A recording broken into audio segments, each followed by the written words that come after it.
Delight Your Marriage, episode 35.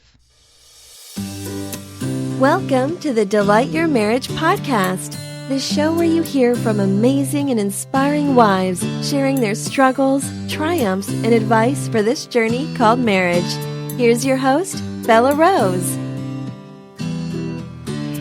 Hey there and welcome. Thank you so much for joining me today. This is Belah Rose, and I hope that you are just enjoying your day and thinking about what God has given you today, whether it's the clothes on your back, the fact that you ate breakfast, or maybe at least dinner the night before, the fact that you can look up and see the beautiful sky. I mean, God is blessing you, and I just want to encourage you to think about how to be grateful for Him today. Now, before we get any further, I want to make sure that you are signed up to go to my live free webinar with me happening on June 9th, just around the corner, 8 p.m. Make sure that you are there Eastern Standard Time. It is called How to Make Him Wild for You, the 5 secrets to receive love and passion and God's plan. I'm going to really dial down and give you the keys that I believe God really wants women in marriages to know. And the last webinar, my husband actually attended. I usually just close it off to only wives. And he was so kind to share with me afterwards that it made a huge impact on him. And he said that it seems like you're a man, but you have a woman's voice. So that's pretty encouraging that it sounds like I'm getting it right. And I do believe that God has been so generous in my marriage, and I really share those keys. And the last couple webinars, I've had wives that literally have been married. A woman reached out to me 44 years, and she said she still learned something. And another wife said that literally her intimacy was different that night. Someone else reached out to me and specifically said that using my advice, that her husband said, you can have anything that you want, at least for a while. So I would love to have you. It is free, and it's also very easy. If you've never been on a webinar, you just sign up, delightyourmarriage.com/webinar, and then I will send you all the information to get on there. Easy peasy, but it will be live and is already changing marriages by God's grace. So please join me there. And I want to dive into Dr. Jessica McCleese's information because she's not only a sex therapist, a psychologist, but also she's become a friend. And she has got some wonderful insights coming from her background of absolute injustice and abuse that she shares. And then the process she went through with God to understand what sexuality truly is about. Now, she's become a psychologist and sex therapist, but she has got really kind, honest truths she's giving from her own life and her own story as well. So let's listen in.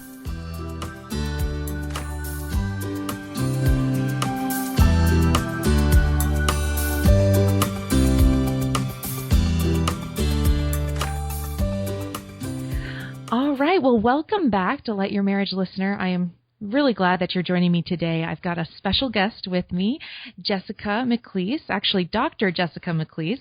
Hi, Jessica. How are you doing today? Hi, I'm doing good. Thanks so much for having me.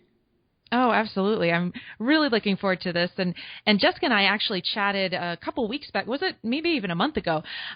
And we got a chance to connect and talk about each other's businesses and dreams. And Jessica's just got a great heart for helping people in sex education. And would you go ahead and introduce yourself fully, Jessica? Sure, thank you. Well, I'm a psychologist, so that's kind of, I guess, my primary description of myself.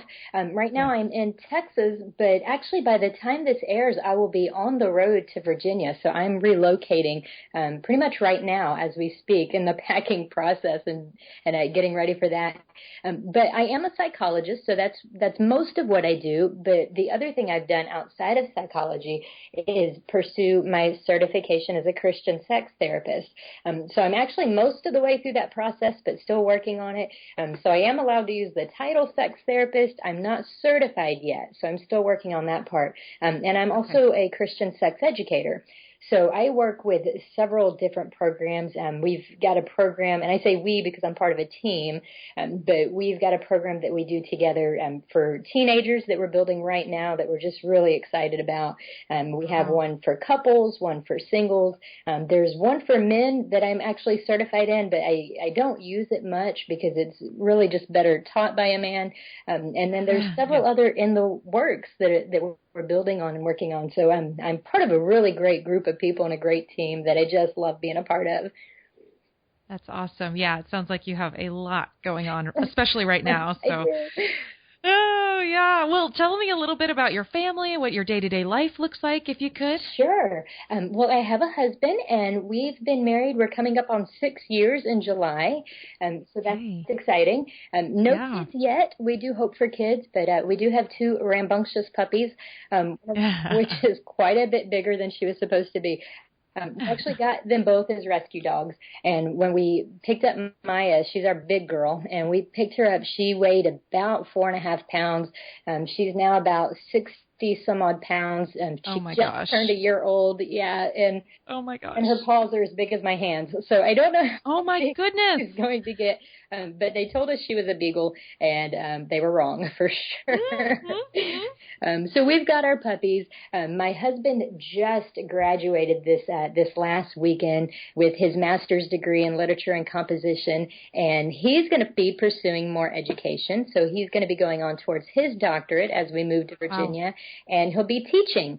So we are a busy little couple, and day in, day out, we are just really busy. That's that's our life. Luckily, this is the part of the semester where for him things slow down, so he gets a little more free time now. And because I'm wrapping things up at work and getting ready to move, I've got a little more free time. We will be spending a lot of it moving, but we will get to actually play a little too, which is kind of fun. Oh, I'm glad to hear that. Yeah. Well, congratulations that you made it through his semester. That's a feat. Yeah, that's awesome. Well, actually, not just his semester, but this whole master's program. That's awesome. Yeah, he went through it really quickly. He's pretty determined and a speedy worker, so he went through it more quickly than most would. And and we are just a transitioning kind of couple and do a lot of stuff. Wow. Well, and that's kind of the next question. I wanted to ask a little bit about your personality and a little bit about his personality. Sure. We're, believe it or not, both pretty big introverts. And actually, I've heard it described now as androvert, when you have part of an extrovert personality and part of introvert, and you kind of go back and forth between the two. And that's more what I would say I am. I'm kind of a little of both. Whatever the situation dictates at the time, I can usually do. My husband's definitely more of an introvert, and he's also a teacher with junior high kids. So you can imagine that is stressful and difficult for him, even though it's very fulfilling. So you'll probably, if you see us, you're not going to see us at a big get together. We're doing a lot of that now, actually, because we're moving and people want to hang out. We're definitely more the type to sit back at a bookstore or go to a movie together, restaurants, but we're just not big on big crowds, which is a little bit different than some of my family. So get-togethers can be tough. So we make it happen, but we're more introverts, and we enjoy kind of quiet time and thinking a little more deeply and just talking with one another. And so it's hard on making friendships, but it's been good for us for our connecting time. Yeah, that's interesting. So you're both kind of analytical and you like to read and you connect on that level? Most definitely. That's cool. And actually the reading for a long time, I was so built into the psychology reading just because that's all I had and all I could do while working on my degree. So it's been more recently that I've been outside of that and looking at other books. And I definitely thank my husband for that, because that's his world is reading. And so he's introduced me to a lot of different books that way. Oh, wow. Yeah, that's great. Well, could you share a quote or a scripture that's meant a lot to you over the years dealing with your marriage? Sure. You know what? I actually have one that's meant a lot to me over the last few months, and it comes out of Psalm 27:14, and it says, "Wait on the Lord, be strong, and take heart, and wait on the Lord."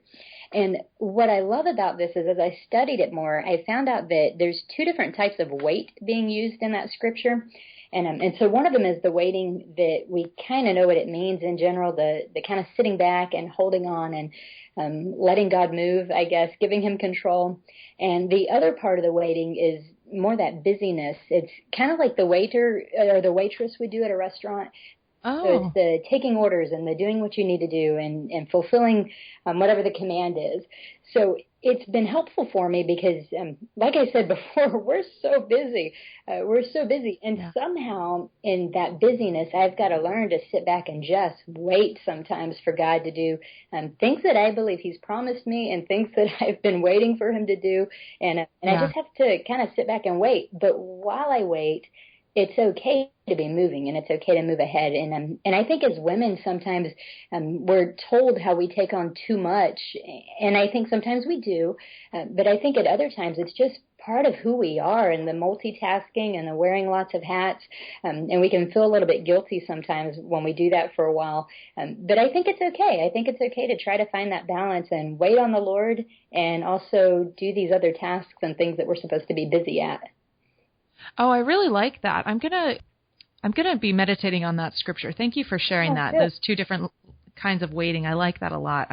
That's really great. Well, okay. Well, this might really tie into the story. I know that you've been preparing to share. Could you go ahead and share a difficult season of struggle in your marriage with our listeners? Sure. It's funny because I think the one I was originally going to share with you that we talked about a little bit, I kind of changed, but I'm actually going to share both because you kind of brought that up.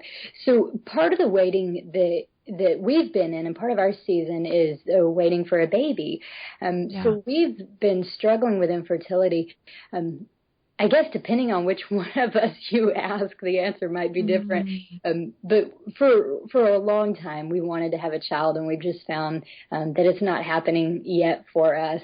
Now, of course, the good Christian side of us can look at all the reasons why that's probably positive right now. We're moving, so being pregnant would probably be really tough while moving. We try to look at our situation as, we're living in an apartment we don't love, so it's okay. But the truth is it's hard, and it's broken our hearts many times over. We've both had the unfortunate realization from others of unwanted pregnancies that they've gone through, and so that's difficult to hear those stories of people getting pregnant and maybe not wanting to, or friends that have gotten pregnant without ever trying. They'll tell us things like, "Oh yeah, we decided to get off birth control, and I just never had another cycle," and it's hard sometimes to hear those things. Good Christian advice that people give us is so hard. And really, that is definitely part of why that scripture has been so meaningful to me, because part of what we've done is we're working on our health, and we're eating really well, and we're taking care of ourselves and going to the gym and all these things. And in my own schedule, I am trying to release some of the busyness I do have and trying to change things. So I'm trying to get myself prepared and at the same time just kind of wait and let God give me this gift that I believe he's really got for me. So that's been part of that struggle. Yeah. And do you mind sharing when you say the good Christian advice that probably well-intentioned people have given, could you share a little bit more about that? Sure. Well, one of the things I've heard before is, if it's God's will, it'll happen. And that's a little sad, and I know people don't mean it in a horrible way, but it can be tough because what I hear when that is said is, well, right now it's not God's will for you. And I don't think that's true. I think sometimes we get wrapped up in believing if something good is happening, then it's God's will. And if something bad has happened, either it's not God's will right now or there's some kind of fight that the enemy has us going through. And in reality, I think, gosh, we live in a fallen world and things don't happen the way they're supposed to. But we've got God's grace, and God loves us so much. And even when it just feels really broken and it feels like God's so far away or we're waiting so long, he still has his hand on us. And I can't explain why things are happening the way they're happening. I can try to look at the positive and see the good in it. But the truth is, I don't know. I don't know why it's happening. But I don't believe it's out of God's will for us to have a kid. Right. And I would say one of the others I was given, and again, I know it wasn't meant ugly in any way at all, but one of the others I was given was that if how was it said to me? It was said, God opens and closes the womb. And I was told, pray for God to open your womb. But the thought, of course, was, so God closes the womb. Are you telling me right now that God has closed my womb? What a horrible burden to bear, to believe that God would do something so heinous as to close my womb. So I think, people are so well-intentioned. I've been told things like, just have more faith, pray about it. All these things that, of course, I've been doing. And so it doesn't help necessarily to hear those. I would say if you know somebody that's struggling with infertility, and you're wanting to be a blessing to them and wanting to help them, probably the way to say that, the more helpful approach would be to say something more like, I'm praying for you, or I love you and I'm sorry you're going through this. That's more helpful than things like, pray about it, sister, have a little faith. Yeah. Would it be helpful? I'm so grateful that you're sharing that, because that was exactly my question. Would it be helpful if someone even acknowledged what you're going through? In terms of, I'm praying for you to have a baby. Sometimes people are concerned about even just admitting that this is really hard is not helpful. I mean, what would you prefer? What do you think? Yeah, I think it's okay to say this is really hard, and I get that. Sometimes they know, sometimes they don't. It's so hard to say, because probably every woman needs something different in that situation. I know I've heard before when I've talked about our struggle, people give me advice about IVF and going and seeking treatment. And so I think sometimes in marriage counseling, we tell men, hey, you don't have to be a problem solver. Sometimes it just helps to listen. Just listen to what's going on. And I think it's the same for women going through infertility. Sometimes just listen to what's going on. Just sit back and hear their heart. Give them that shoulder to cry on, and just be okay with that being enough. Yeah. Thank you for sharing that so much. Sure. It's just so many are struggling in that. And I'm so sorry about that, Jessica. Oh, thank you. Yeah. Well, I don't know if you had the second story as well, if you wanted to share that, or did this tie into it? I didn't want to. Yeah, actually they're pretty different, really. Okay. The other part of that, because the question really is, what was one of the struggles you had early in marriage? Well, for me, part of my struggle actually came from events that happened long before I met my husband. I was sexually abused many times over in high school by different people. It was a pretty bad high school experience, actually. Every year I had something new start, and it started with molestation, and I was abusing alcohol at the time. I was just a kid, 14, I guess 15, and drinking pretty heavily. And so for a long time, I blamed myself for that. It took me a long time to realize, even though I was drunk and going over to these parties, it wasn't my fault. But I took that into marriage. And what's amazing is I really thought that I hadn't. I thought that I was healed. I thought that I was good to go. I thought that I was in a good place.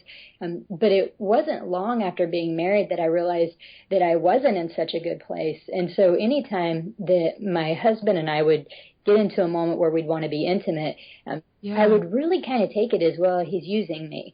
And I knew that he enjoyed it, and I knew that I sometimes enjoyed it, but I had so much thought of, I'm being used.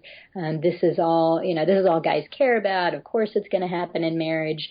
And I'd heard a lot of bad advice too, because before I got married, I had several people tell me, well, if he does something good, reward him. You need to give him sex. And so it was words like, you need to do this and reward him.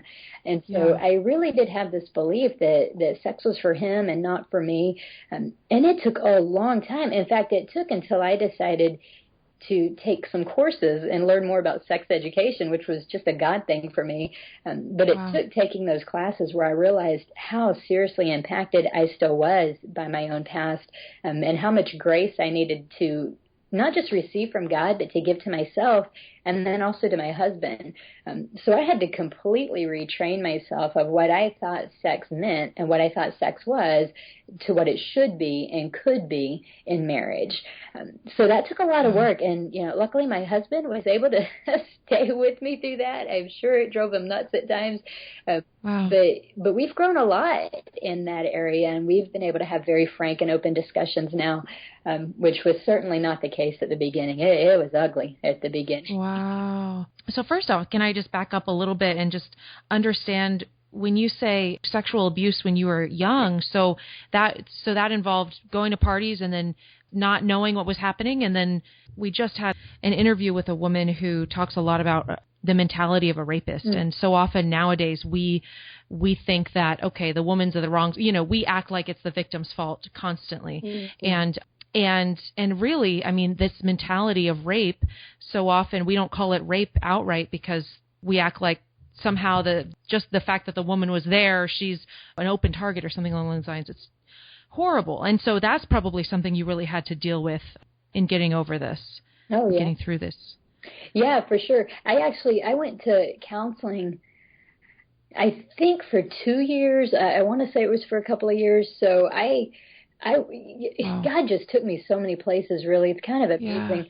But I was in the church the last time it happened. My dad was a preacher at the church I was at, and so I was attending a church, and the last kind of big event was the guy that I was dating at the time was actually engaged to him, and we just had a really horrible relationship, and he was a drug addict, and there was a moment in the Sunday school class that we went to that my dad happened to be the teacher of. So he was leading the Sunday school class, and the guy, and I'm not going to say his name because, Sure. The guy that I was dating said something to me, and what it was actually about, I had told him about a case. I had been raped by a guy who was a black guy. The guy that I was dating at the time, the guy I was engaged to at the time, was a white guy. He was also fairly racist. Actually, I would say very racist.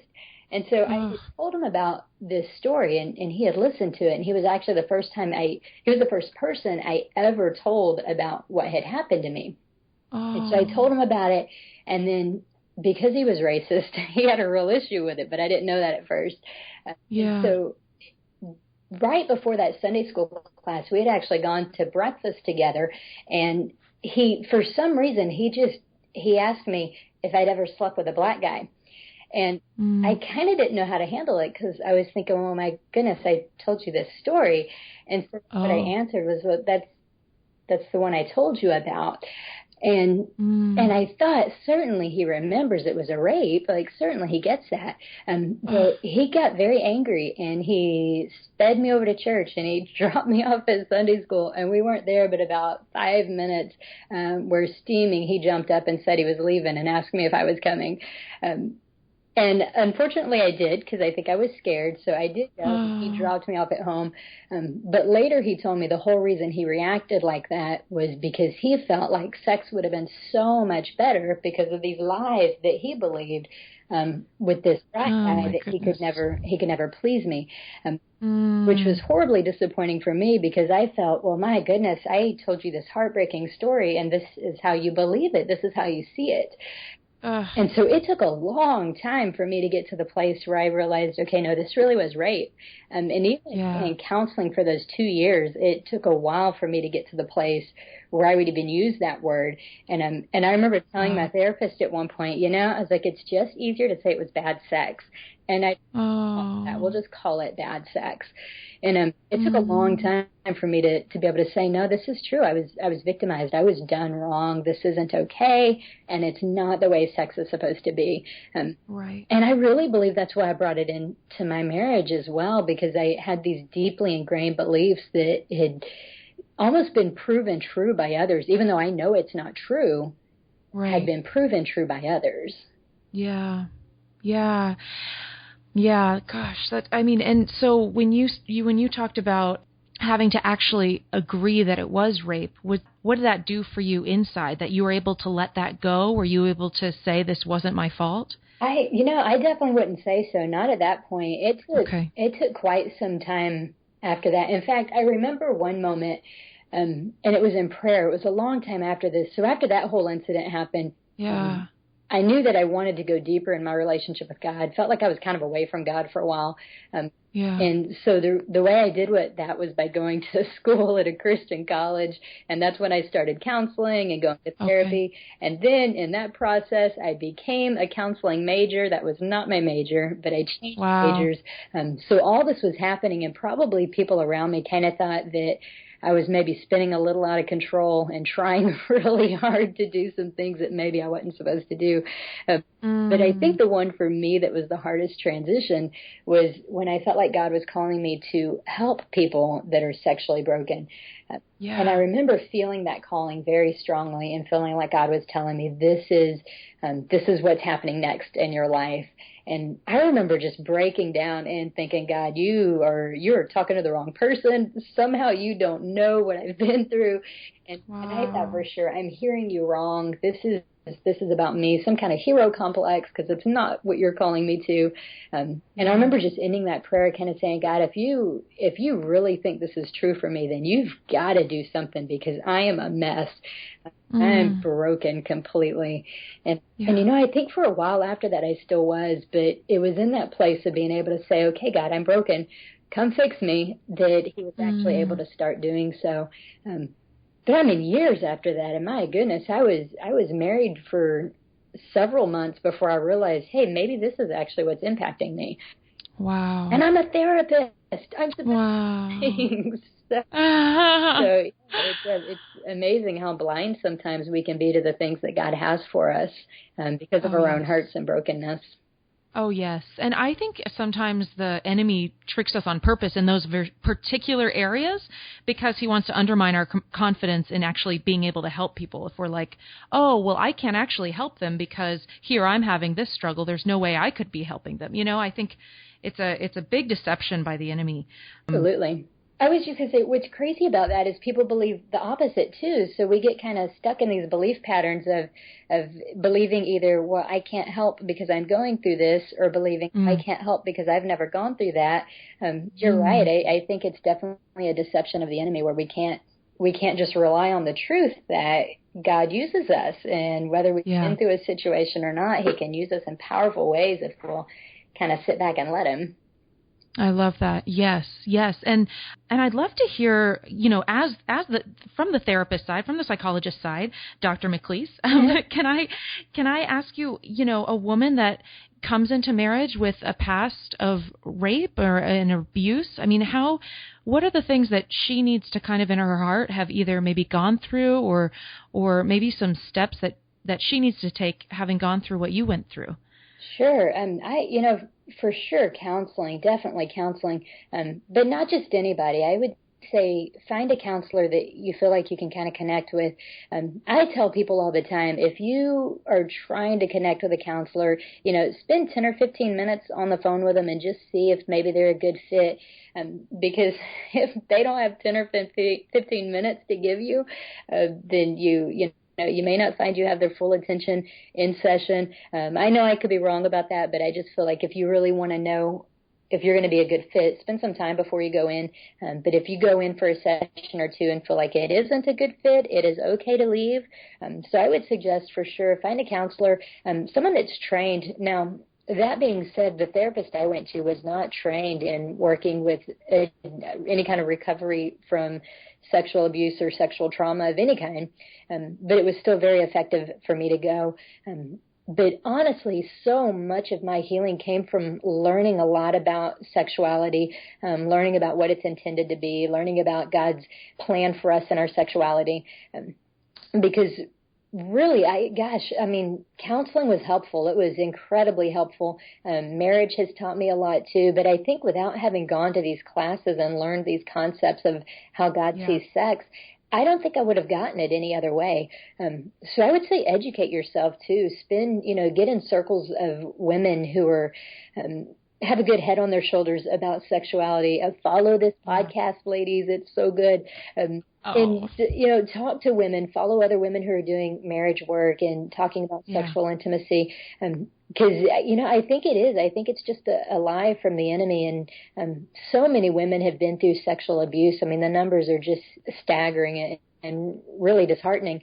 That God can redeem and make all things new, but we just have to understand the truth. And sometimes it's hard to read it in Scripture. So it helps to have other women speaking it over your life.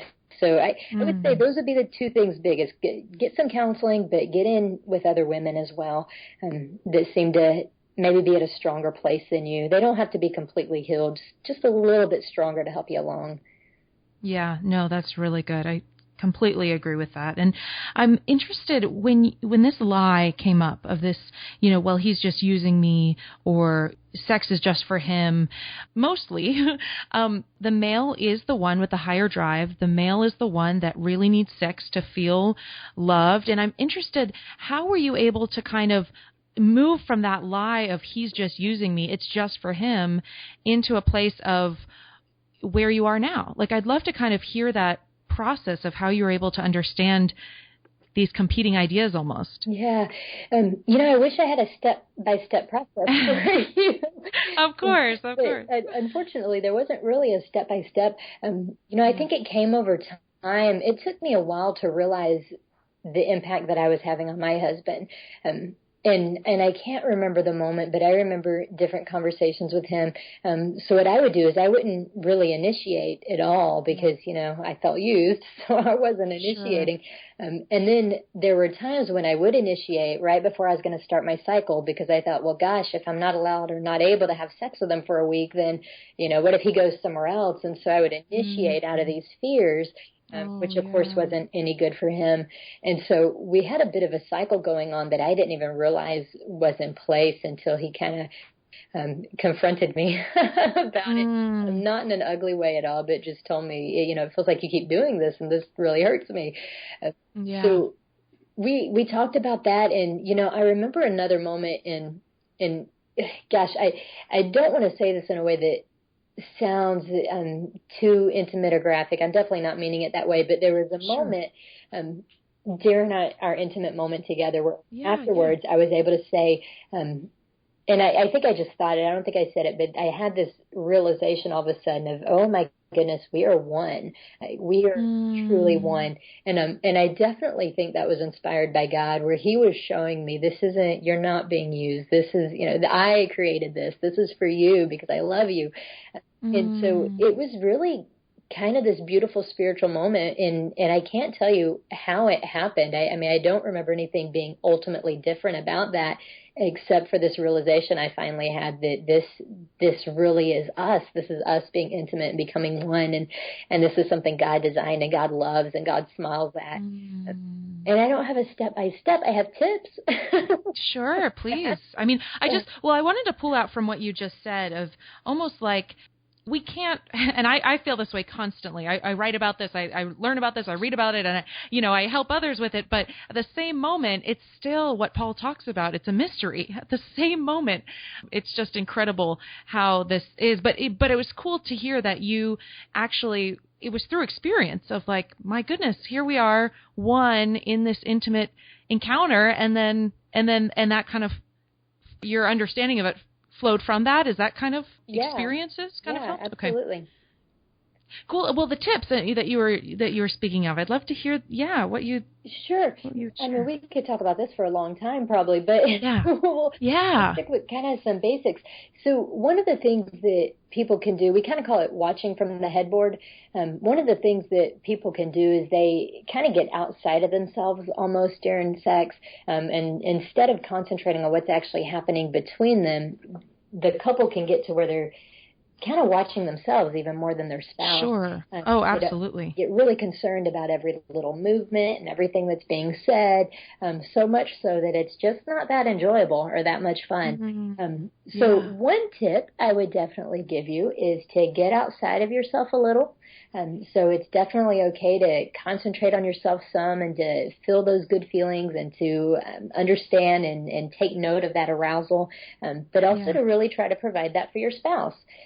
So sex is interesting because it's not just about you. It's not just about your spouse. It really is about the two of you. So there's a balance there in trying to figure out how to enjoy that pleasure that you're receiving while at the same time focusing on giving pleasure to your spouse as well. And a lot of times women get a little bit caught up in that where it's hard to focus on themselves. It's easier to focus on their spouse. And I think that's probably especially true for women that have been through sexual abuse, because that core belief is that sex isn't good or fun or delightful. Right. And so I think that's probably a core belief for those women in particular. But for all women, it can be just difficult. So get off the bedpost and enjoy what's going on. That would be a tip. Yes. And then the other part is remembering that your spouse is three-dimensional, so they're not just physical body. It's easy to remember physical body when you're having sex, of course, but to keep in mind that your spouse is giving their whole selves to you at that time, not just a body part to you. So to remember that you really are becoming one, that every part of you is involved in that process. That's really interesting. I love that. Their whole selves are involved in the sexual experience. That's really interesting. Yeah. Could you unpack that a little bit more, just to try to help us understand what that means? Sure. So sometimes we have a tendency to see just this one piece of one another. For instance, that's what makes pornography so attractive and so popular, because you only see this one piece of physical body, and in fact even pick the physical body that you want to look at with pornography. So we can do that sometimes, though, even if you've never touched any kind of erotica or porn. We can do that sometimes with our spouses and just look at the physical during the intimate portions of our relationship. But the truth is, even in those moments of intimacy, you're not really just reacting on a physical level. You certainly are, but there's more of a connection that can be had. So if you can kind of think about all the reasons you love your spouse during sex as well, here's a better way to say it. When we focus too much on the physical, the focus becomes the orgasm. And so if you're focusing just on reaching orgasm, and of course it's okay, orgasm is wonderful, but if your focus is on orgasm or achieving the right pleasure, you're kind of getting into that one-dimensional aspect of the person. So you're just noticing the physical then. But the truth is, if you can kind of lose yourself in everything you love about your spouse, so yes, notice that body, but notice also the things that you love about them. Think about the kind words you've said to one another and the commitment that you made, not only on this day, but my goodness, every day, again, you have to recommit. Absolutely. Another. So that's how you pull in that 3D part. You start thinking about these other portions of your spouse where it isn't just about the physical act of sex or the release at the end, but it's actually more about the entire lives that you share together. Does that make a little more sense? Yeah, I love it. I love thinking about it that way. I think that's very good, especially for women when we don't necessarily orgasm as quickly maybe as our spouses, or that it's maybe the craving of the physical stuff isn't there, but you still have craving in the emotions. You still have craving probably, I think we could call it the spiritual realm also, of the needing connection with your spouse, needing that oneness. I really like thinking about it like that. I think that's beautiful. What would you say to the wife that, maybe is grappling with some of these struggles of thinking like, well, this is just for him, so the only way that I'm making this work is for his pleasure or whatever, for his, needs to be met or something. How would you kind of help her to be thinking about it in a way that would make it more fulfilling for the both of them? Yeah, that does take some relearning, I'll tell you, because I think women are taught that over and over again, because what we typically see is if a woman seems to enjoy sex or talks about it, she's given these ugly names like whore or other derogatory names that are given to a woman. And so I think, for so long women are growing up believing that sex isn't for them. Even when we just look at our popular culture, typically what they're going to show on TV and commercials and advertisements for food and cars is women that are half naked. Right. Other than maybe Axe body spray, there's not, or the soap guy, whatever. Yeah. There's not many. It's like two. Yeah, there's two. And so there's not many, there's not many examples to show that women have those urges too. So I think there's a shame sometimes that's involved that women have to get past. But Song of Solomon is a really beautiful book that shows that, this woman is looking forward to seeing her man, and she talks about how great he looks and she can't wait to be with him. And so I think that's a good example. A very physical, practical example is actually the clitoris. So its sole purpose, the only thing it's there for, is for women to experience pleasure. So God has designed us in such a way where we are indeed supposed to enjoy this time with our husbands, and has even given us a body part that is only for that. That's all it's there for.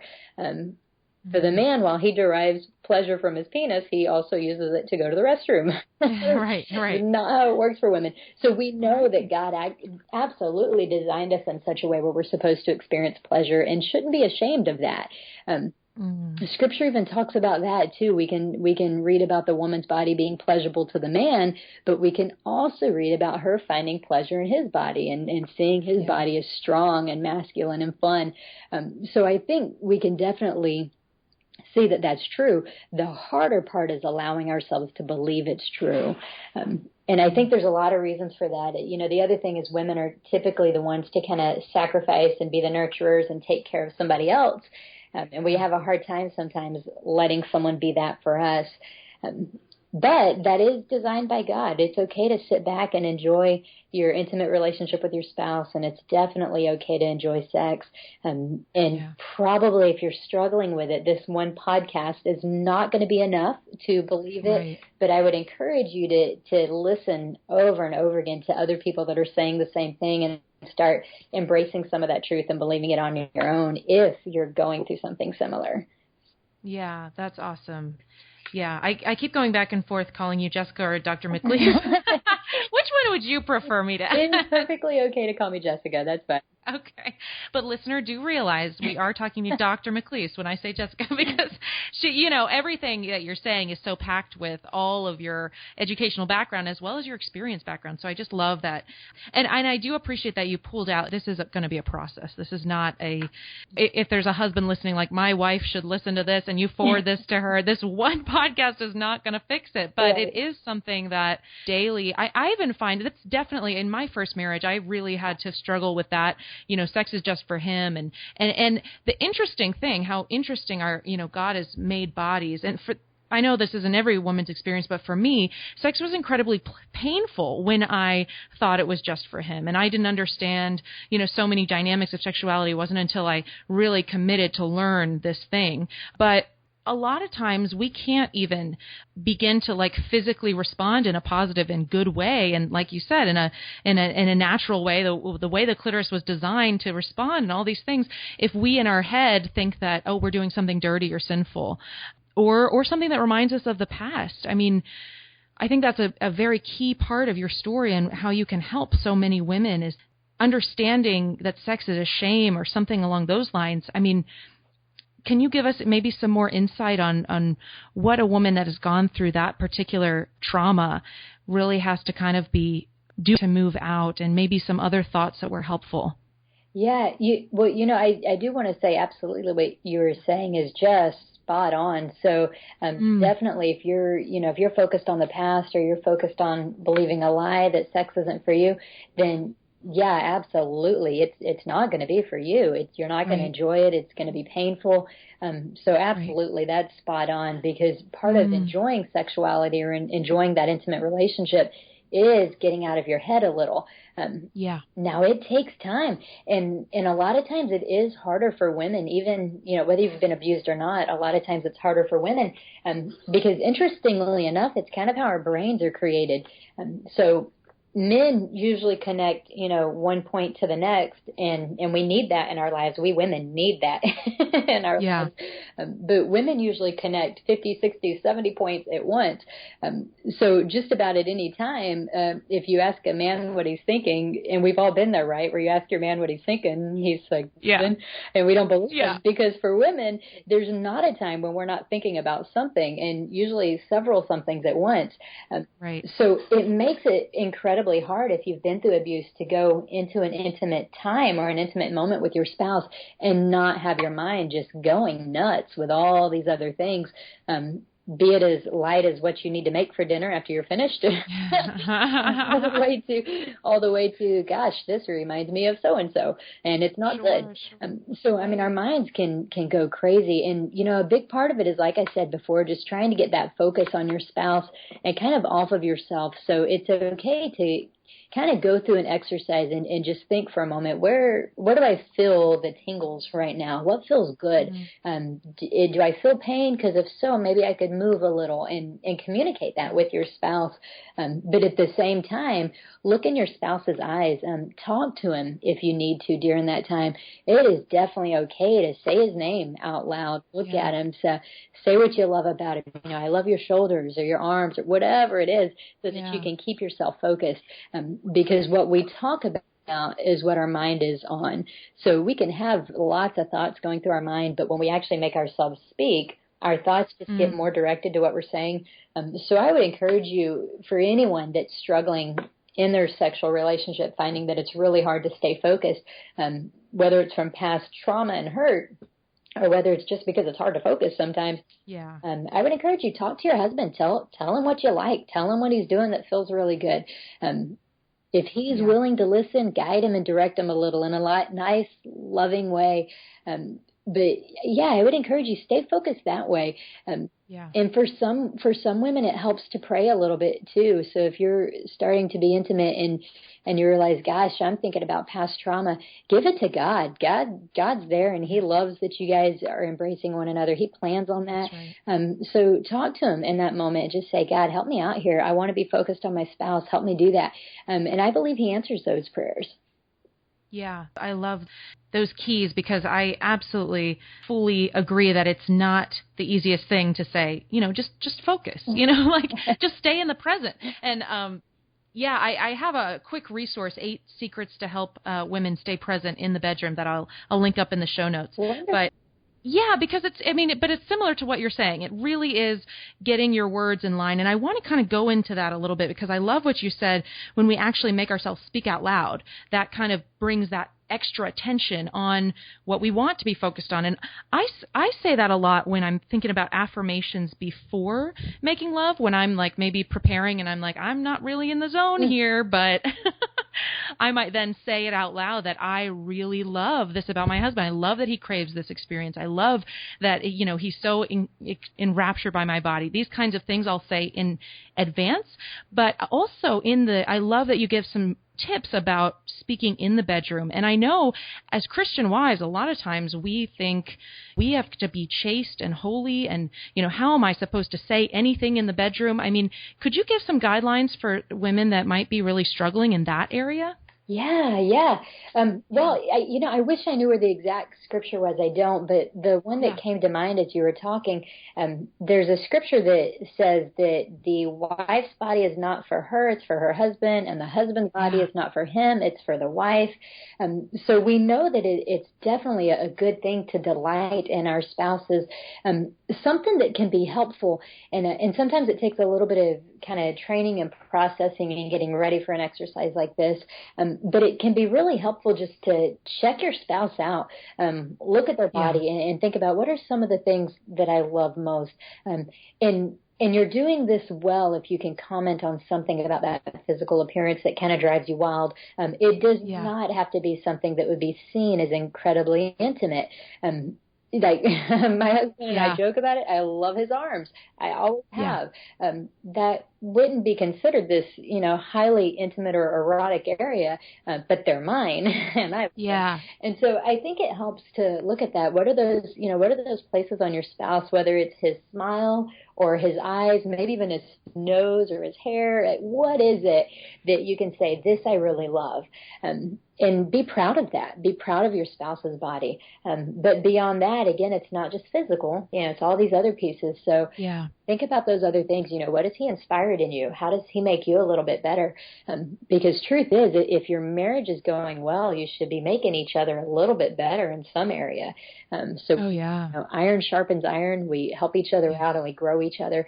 So how does your husband sharpen you? What does he do that makes you a better person? And what can you be thankful for him?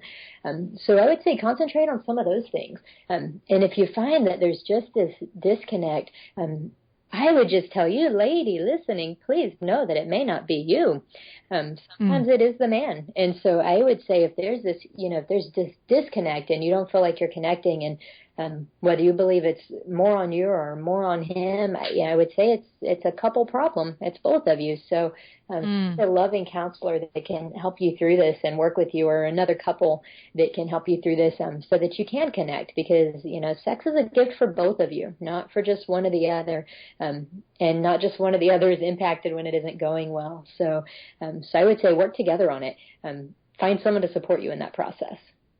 Yeah, no, that's great. Yeah. And I love that you brought into it, your body's not your own and his body's not his own. And I was just listening to something recently, so I think it's 1 Corinthians 7 that it speaks about that. And I just totally agree with you. That's just brilliant to be talking and thinking about that. What's in front of you is your husband, and that's your body, and you can enjoy his body as if it were your own, and it's kind of, and vice versa. And that's a wholly good act. And I love that, Dr. McCleese, you just, give us that freedom. It's just so important.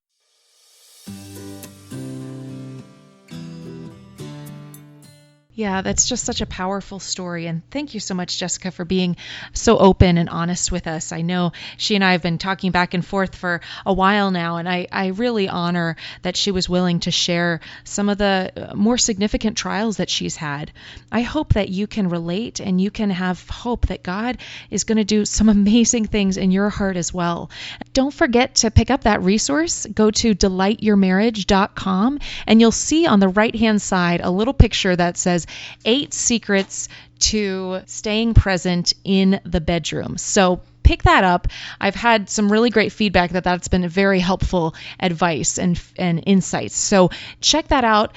Also, while you're there, you can sign up for my next webinar. It's coming up very soon, and it's basically telling you soup to nuts how to make him wild with desire for you. So I'd love for you to be there live. It's going to be a great time with the ladies and myself. Okay, God bless you. I love you, and praying for you in your marriage. Bye.